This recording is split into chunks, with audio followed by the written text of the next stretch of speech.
Started to feel like shit heading to the worst. I wouldn't even make a dial if you put me on the climb. Let me be there for a while. When I look into your eyes, I don't see the same smile. Probably blame me for the drugs I was on them before you found me. Seem like everybody. But it's sad that our hurt and our pain had to turn into anger. Stella McCrae says the death of her grandson, Jarius Cook, has torn her family apart. Investigators tell us the young man from a large, loving family, a father himself, was murdered. Then the vehicle he was in set on fire on this property off South Delaware. Loved ones say the loss is heartbreaking and maddening that no one has come forward with information. I've asked God to show who you are. You won't rest. You're not going to sleep at night. Your heart cannot be right, not knowing what you've done. As the family gathered, the victim's grandmother, mother, brother, and many others, detectives told us when they make arrests in cases like this, 98% of the time, it's the result of tips from the community. This is a brutal, brutal crime, and we know that there are people out there in the community that know exactly what happened and know exactly who's responsible for what happened to this young man. The victim's aunt put it even more bluntly as she too pleaded for the silent to speak. Snitches get stitches. You don't need any stitches. We need you to just snitch, please. The Sheriff's Department is offering a $15,000 reward in this case for information leading to an arrest and conviction.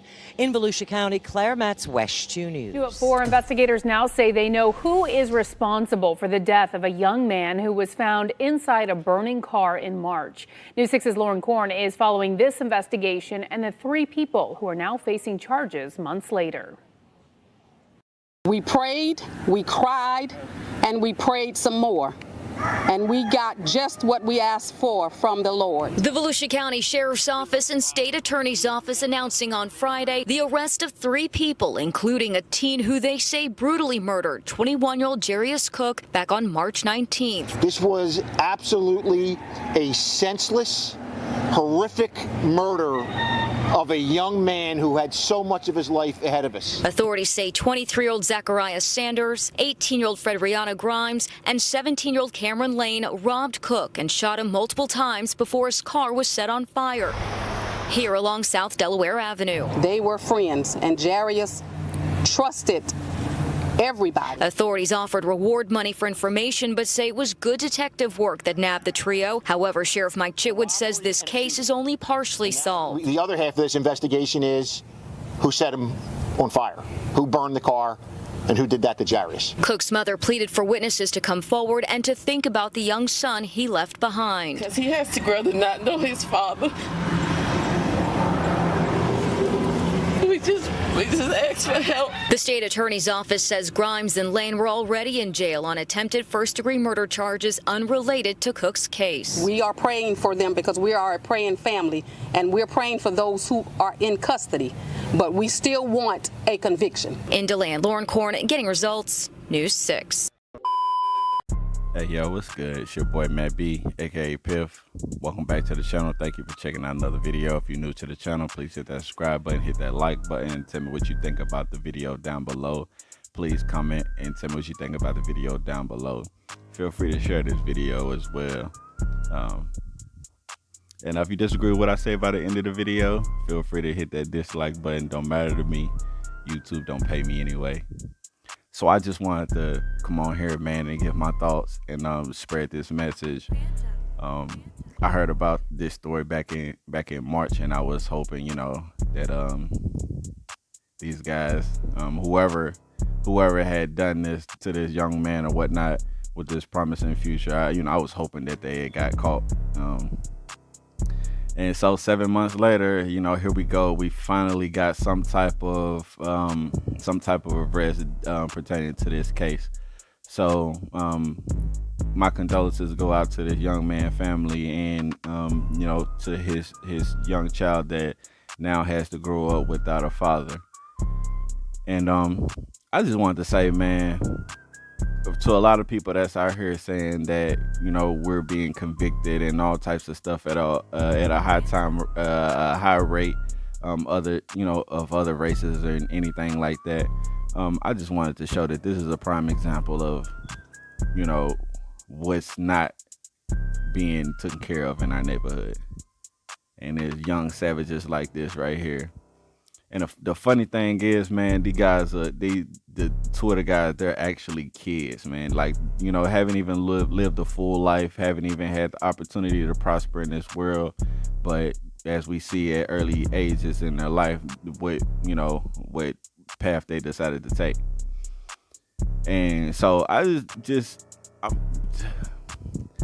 at this point where I feel like, you know, a lot of these videos and a lot of these stories of these people ending up in, you know, senseless deaths, violence or whatnot, you know, and do some extreme ways, man. But I just wanted to, you know, bring this to the people's attention, man. And at the same time, I think that this is well needed for my channel and for those, you know, who check out my videos to actually see, like, you know, we set up this whole year, we've been talking about police brutality and anything else that the police is doing to us as black people. But, you know, like I said, we still not speaking on stuff like this right here.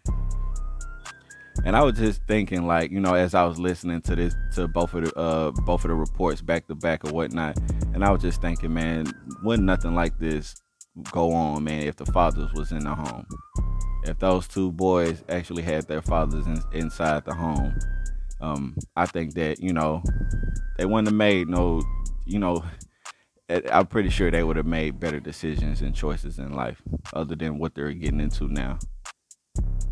And I mean, I'm so angry at the fact that, you know, they, you know, did get arrested with a 23-year-old, and I'm just sitting here thinking like it's always some older guy. Even if they wasn't the one that even, you know, came up with you know what they did or whatnot, there was still a grown person in the situation that I'm pretty sure they should know better, and, you know, should have led those guys to making a better decision, and, you know, so forth they did. But like I said, man, a lot of people, we sit back and we do a lot of complaining about, you know, white supremacy and racism and all the type of stuff. And when we got stuff like this going on in our neighborhoods, and we wonder why we can't get ahead because we got stories like this that comes out, and, you know what I'm saying? Like, it's not viral. It's not a lot of people mad about it. And not a lot of people are not talking about this. And like I said, man, as a black man and as a father, you know, you would want to live your full life so you would be able to be there for your children through everything growing up. And that's one thing I do feel. I feel for this man, hearing the story that he was a good dude. And it just seems like story after story, no matter what city, what state it is, it seems like while the crazies is running amok, you know, real prominent people in our neighborhoods are losing their lives. I mean, and it's real sad, man. It's really sad. But other than that, tell me what you think. I appreciate y'all for watching the video. Comment down below and tell me what you think about the video. If you like what you heard, please hit that like button, hit that share button, get a conservative voice out there, man, so the, you know, public can hear. That's all I can say. I love y'all. Hit that cash app. See y'all in the next video. Peace.